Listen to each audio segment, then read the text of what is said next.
Bueno, hem vingut a Vila-real, primera que res perquè Compromís per Castelló sempre venim de fet des de Vila-real. Crec que és important que la rivalitat que tenim estigui dins del camp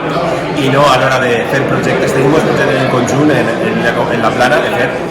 Carla, que és la candidata de Betxí, Vila-real, doncs jo estem en la presidència de Reciclassa i a banda tenim un projecte que necessita que ens involucrem tots, que és el tema de l'àrea metropolitana, una àrea metropolitana per a millorar la mobilitat entre els nostres pobles i ciutats, una àrea metropolitana que ha de fer i podem fer, és la proposta que fa Vicent Marçà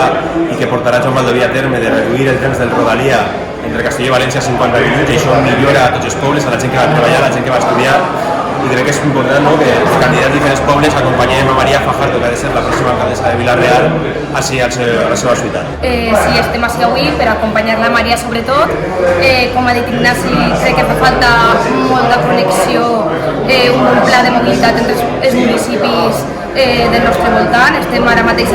no estem comunicats com hauríem estar i crec que la proposta amb el cap, amb Marçà, que porta de mobilitat, crec que és un dels millors plans que tenim.